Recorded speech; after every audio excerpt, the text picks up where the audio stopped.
So the last recipe I want to show you in this week, this week was all about showing you 3 really solid main meal recipes that, yeah, there's a bit more to them, but they're definitely worth doing. They could work for a dinner party. They could definitely work for something like a potluck, if you're having people around that are not raw, even if it's not a dinner party, even if you're just having some friends around and you just want to impress them a little bit, but also to kind of treat yourself and impress yourself every once in a while. So the final recipe we're going to do is gnocchi. It's a really filling dish that we're going to use cashews and jicama to get this kind of really like potato-y filling consistency. So there's a couple of things we're going to do. First of all, I've got some porcini mushrooms here that I've reconstituted.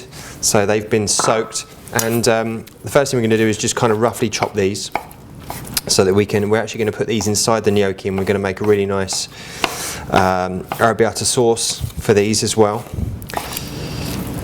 Okay, so just reasonably small pieces. We'll just go across a couple of times like that. And then we'll put them back in their bowl so they're ready to use. And then the next thing we're going to do is take our spinach and we're going to just kind of roughly tear this up. Just take a handful, twist it round. I don't really like to chop it. I want it to be kind of roughly torn and rustic looking when it's inside the gnocchi. And so then we're going to wilt that down a little bit before we put it in there. It's going to give the gnocchi a really nice texture. So we'll just kind of move that around. We're going to serve this with some wilted spinach as well on the side, but this is actually going to go in the gnocchi. So that's that. Then we've got our parsley. I've got flat leaf parsley there, and you can use any type of parsley, but the main thing is that we just give it a good chop, kind of mince it up.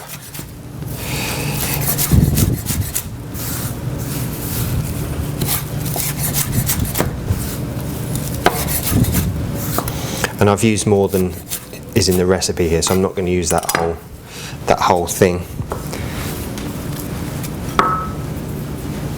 Okay, and then we also need to do something with this jicama. So actually in the UK you don't really see jicama anywhere. I don't think I've ever seen it in the UK. So you could use parsnip if you wanted to,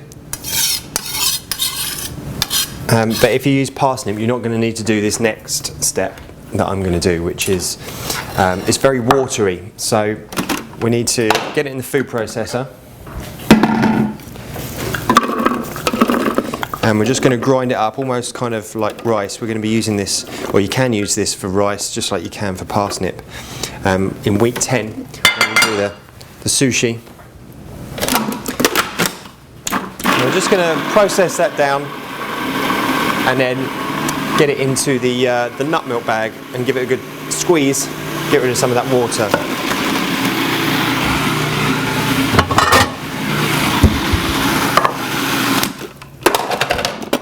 And we've actually soaked the cashews for about 20 minutes so that they're easier to work with, and therefore we don't want to make the whole thing too watery. But I'm gonna keep the water from the jicama just in case when I put it in the Vitamix it doesn't blend. Okay, let's take the blade out. Make things a bit easier.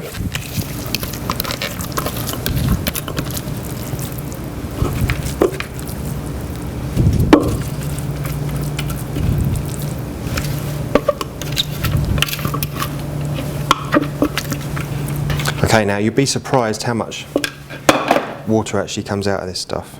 Remember, we haven't put any salt on here or anything. This is just from the fact that it's broken down, the fibres.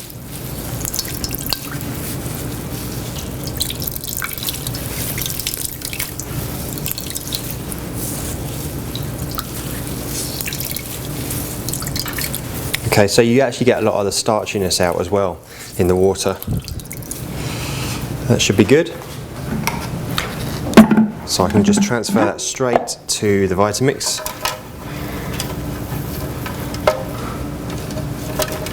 Like that. Put this to one side in case I need it.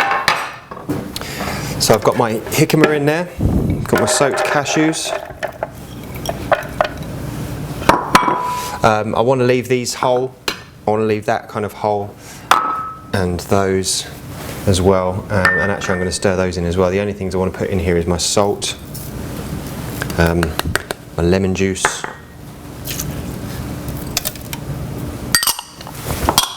and my nutritional yeast. Oh.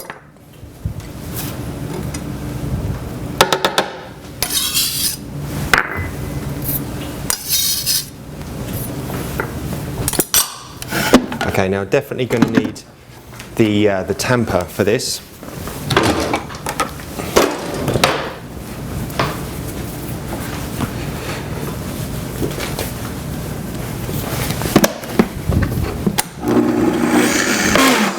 Okay, so that's going to work the Vitamix quite hard, but as you saw there, to begin with, it doesn't look like it's going to do anything, but then once that jicama starts to release more of the moisture, and also the cashews that have got a little bit of water in them as well, you get this really nice kind of potatoey mixture.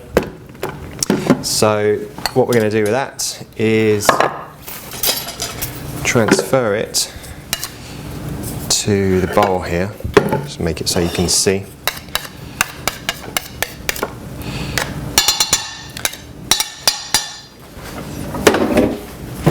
So we put our mushrooms in, our Italian seasoning, our parsley, and the main kind of potato, we'll call this potato mixture.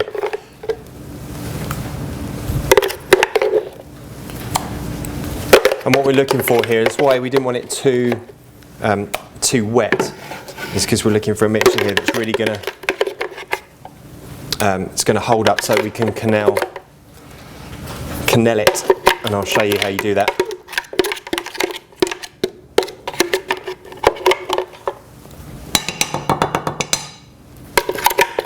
Okay.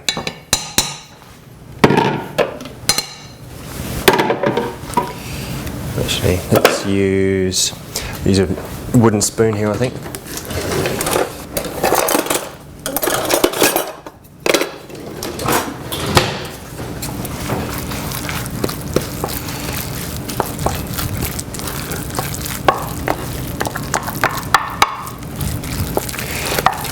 Give that a good old stir around.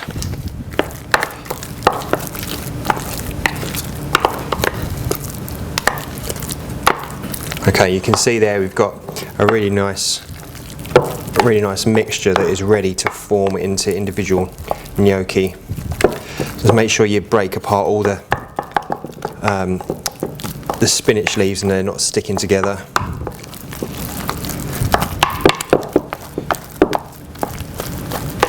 So that looks pretty good. Alright, then we're going to take our non-stick sheet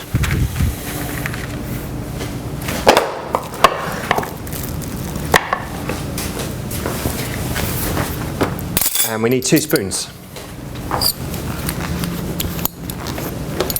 Now the trick to canneling is just to take just the right amount of mixture, and you'll have to kind of play around with how much you get on there. But we're looking to, you can do it over the original mixture. We're just putting it towards us each time. And if I show you from this side, you're kind of pushing down a little bit just to form it, and then putting it back. Pushing down and putting back. So you get this 3-sided shape.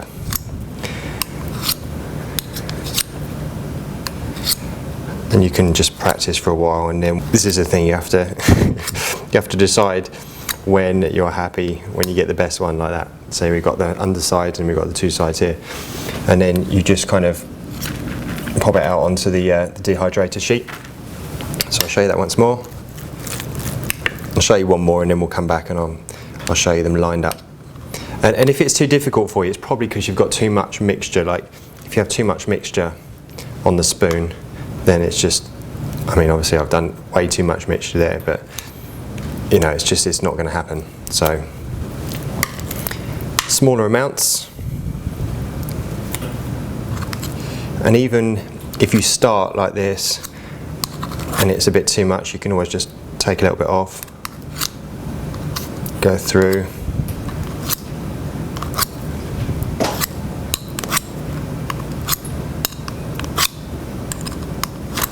And you also might find if you hold the spoons too far out, it'll be difficult. So to get more control, hold the spoons closer. Like that. There you go. Okay, so I'll carry on doing the rest of these. Come back and join me and I'll show you the rest of them. Then we're just going to dehydrate them. So here's our full dehydrated tray of gnocchi, and you know, as you can see, they don't have to be perfect quenelles. It's just you just want to get a reasonably even shape and size to each of them. So you know, probably enough for 4 people there. So we'll put them in dehydrator and we'll come back once they're dehydrated and we'll make the sauce and plate them. So now we've got the gnocchi actually dehydrated already, we are going to make the arrabbiata sauce, and then I'm going to wilt down some spinach, which actually I think I'll do first before we get the sauce going. And then I'm going to plate that up and we're going to use a bit of macadamia cheese, which you're going to make next week, and I'll show you how to make that. But if you want to do this cheese, you can either skip ahead and have a look at the cheese that you need to do with this, or you can just use one of the quick cheeses that we did for the lasagna, as an example. So you should be kind of familiar with this now, with the spinach, a little bit of salt and olive oil to wilt this down and give it that kind of steamed, cooked look.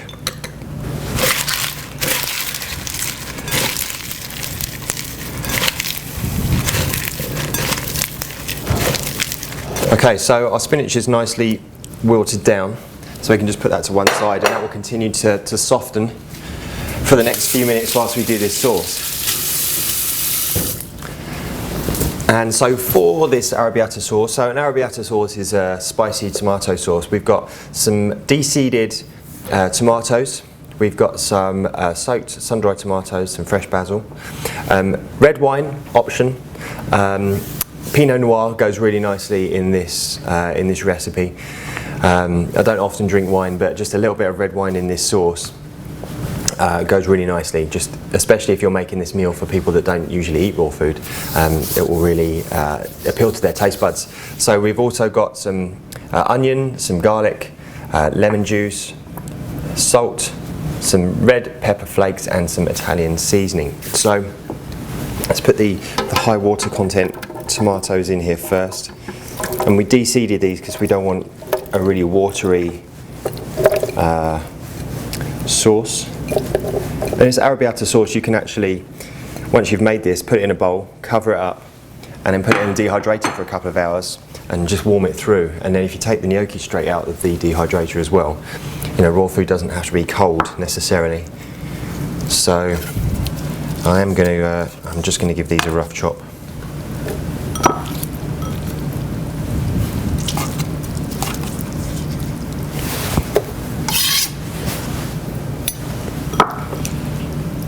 Okay, just take any extra water out of there.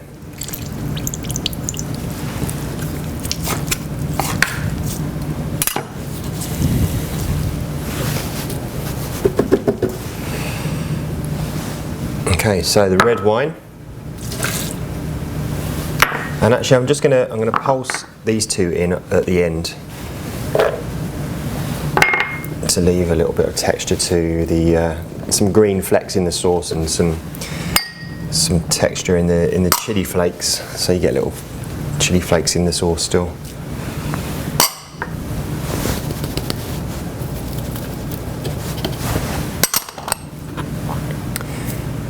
Okay.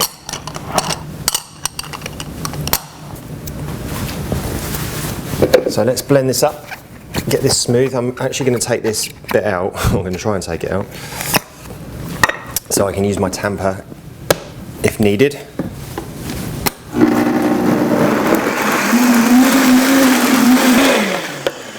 Okay, so once we've got that nice and smooth, and you can see the really nice deep colour there from the sun-dried tomatoes, and from the wine as well, gives it a really nice colour. I'm going to throw in my chili flakes and just bunch them all up. Give this a little bit of a chop.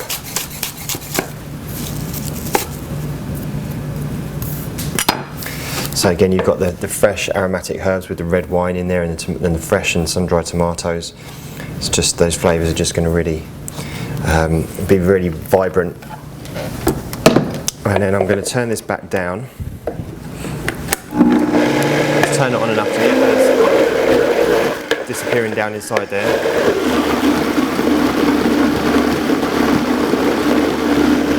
And so that was up to number 4 on the Vitamix, and then that's all I'm going to do. Beautiful. Okay, so I've got our sauce. Let's just clear this down.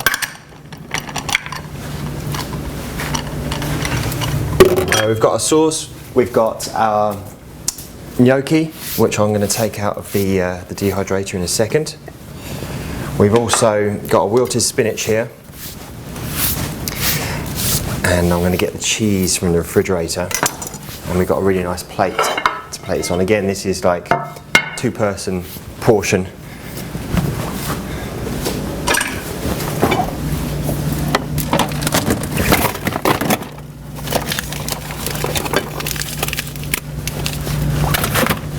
Somebody's booby-trapped my refrigerator.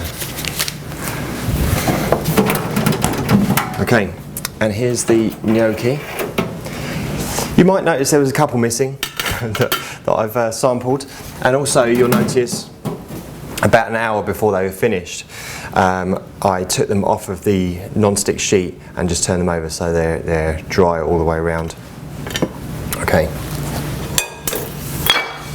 so let's set ourselves up so we can plate this nice and cleanly.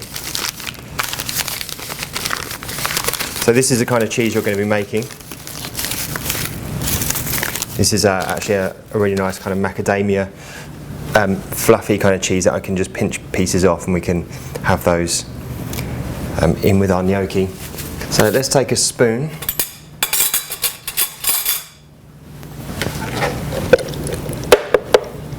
And I want quite a generous amount of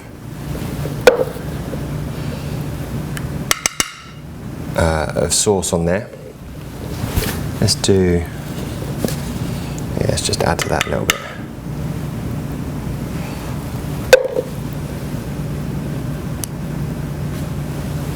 Okay. And then with the gnocchi, we're going to put an odd amount of gnocchi on here because that just looks more aesthetically pleasing for whatever reason.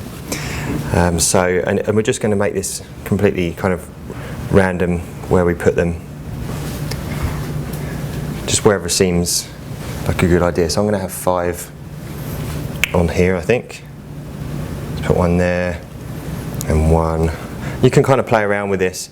You know, if you do your sauce and you don't like it, just scrape it back into the Vitamix, clean the plate off and start again. Let's do, I think probably there, with that. Then we'll take some of our spinach. Let's have some there.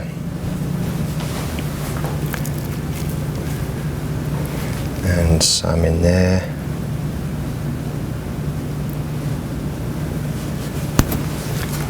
Let's have, again, just 3 little piles of spinach. Keep the numbers odd. And then just a couple of pinches of this macadamia cheese, just scattered within there. And these colours are just amazing. The dark green and the dark red against that white cheese. So 1, 2, 3, 4, one more piece of cheese. I've actually done a piece of cheese with each gnocchi, which I didn't consciously do, but I guess if we carry on with that, then another piece should go in there. And then I think we'll just do a little sprinkling of crushed red pepper, just a couple of flakes on top. Not too many, obviously, because it's very spicy. Maybe just a little bit of Italian herb, and also a little bit of black pepper. And that is a delight.